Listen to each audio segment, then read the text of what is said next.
check this out. Has anyone heard of the blood-brain barrier? Okay, the blood-brain barrier, for those that haven't, it's your brain's protective mechanism. It prevents bad things in your bloodstream from crossing this barrier and getting to your brain. Because once you get toxins to your brain, you're pretty much screwed. You know, you're going to get neurodegenerative disorders, autism, things like that. So we can't have any of these toxins going to our brain. So the blood-brain barrier, what they found out is that it takes about roughly up to age 7 for our blood-brain barrier to mature. About age 7 is what a lot of texts say. Some say even to adolescence. But when you're looking at this, what happens is if you have heavy metals, like for what we show here, you know, we got the blood on the top, the brain on the bottom, in that barrier. Aluminum, lead, and mercury, you know, these actually can bind to amino acids and come through that immature blood-brain barrier. So it's very important then, you know, because the younger you are, the more permeable it is, meaning the more easily things can go across it. So if we know that the blood-brain barrier doesn't form until age 7, and some texts say adolescence, then it's common sense that you would do two things. You would limit your toxins and your heavy metals in your body, especially when you're younger, as much as possible, as well as you would want to keep your glutathione levels as high as possible. Because again, remember, even if you do have heavy metals in your bloodstream, that glutathione can bind to them and prevent them from actually going across the blood-brain barrier. With me on that so far? Okay. This is our vaccine schedule. Now, remember, your blood-brain barrier is not formed until you're 7 years old. So how many vaccines do we consume before 7 years old? Well, before age 6, we're consuming 49 doses. Now, let's just look at the vaccines we're taking at those ages, and I'll zoom in there.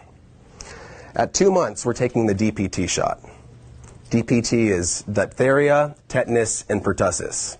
At 4 months, we take another dose of the DPT shot. At 6 months, yet another dose. 12 months, another dose. And between 2 and 6 years, you take another dose of DTaP vaccine. They either call it DTP or DTaP. But those couldn't possibly have heavy metals in there, right? Because our blood-brain barrier is not formed.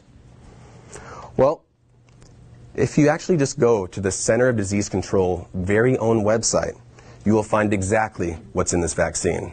And I did that, and I took a snapshot right here. I could go on a list about every single one of these, but let's talk about a few. The ones I circled here. And let's blow that up here. Aluminum. Okay, aluminum is 7 times more toxic to your brain than mercury. So people, the vaccine manufacturers, started taking out mercury, replacing it with aluminum. That's not a whole lot better. They're both potent neurotoxins. Neuro meaning nervous system, brain, toxins, poisonous. So you're consuming these toxic heavy metals into your bloodstream, going to your brain. Polysorbate 80.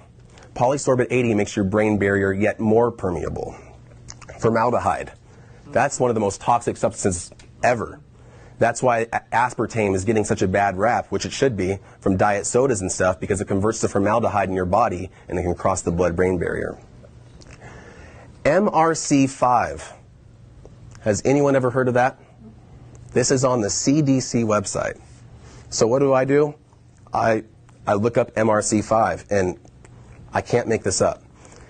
MRC5 cell line was developed from lung tissue taken from a 14-week fetus aborted for psychiatric reasons.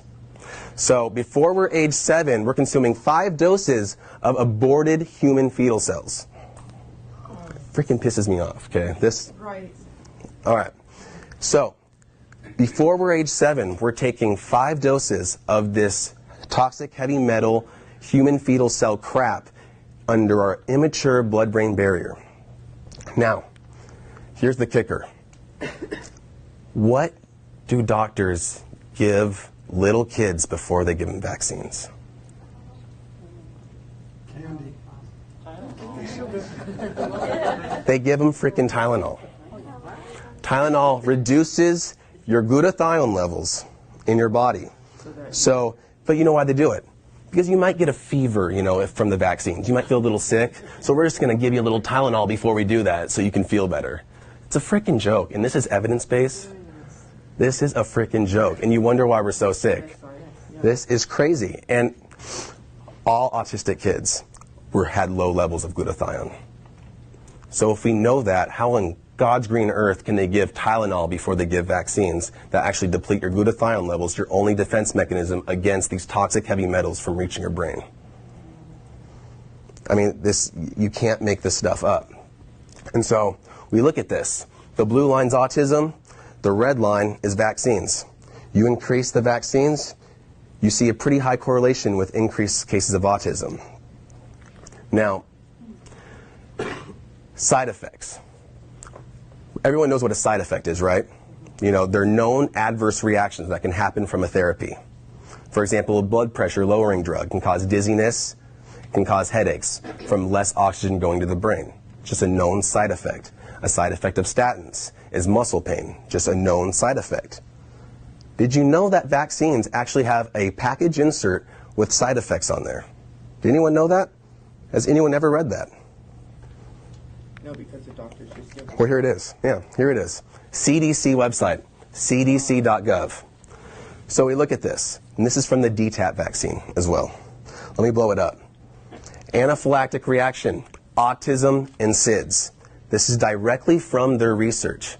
Now, you're seeing autism. They don't just put autism there. It's actually proved to actually happen, so they have to list it as a side effect. And this is in the vaccine insert, but no one talks about it. SIDS. I actually have a cousin that died from SIDS. And of course, the mom's a pediatrician. They blame everything but the vaccine. But tell me one other thing that kid is doing with a side effect that actually says SIDS on it. Nothing. In fact, they're taking, sleeping position classes. It's like,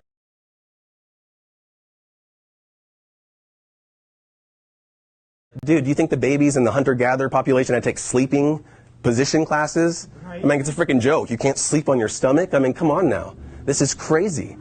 So, it literally says SIDS on there. Now, they actually did a study in the Journal of Human and Experimental Toxicology. The more vaccines given, the greater amount of SIDS.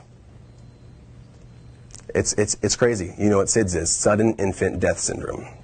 When babies go to sleep, they never wake up. So I just like this little quote here. If you mixed mercury, aluminum phosphate, aluminum sulfate, and formaldehyde with viruses, then got a syringe and injected it into your child, you would be arrested and sent to jail for child endangerment and abuse. Then why is it legal for a doctor to do it? And why the hell would you let them? It's crazy. You got to educate yourselves. Now, here's the thing. We've all heard this excuse. Oh, I was fully vaccinated, and I'm fine, right? And personally, I was fully vaccinated, and I am fine. But not every single kid out there has enough glutathione levels, and not a lot of them out there are so lucky. I happen to have enough glutathione in my body to protect myself from those heavy metals getting into my brain. Some kids aren't so lucky. And so when you're looking at the autism just prevalence right now, does anyone know what this growth is called? It's called exponential growth. Now, it starts off in 1975 when it was 1 in 5,000. This graph ends in 2009 where it's 1 in 110. Anyone know what it is now? It's 1 in 45.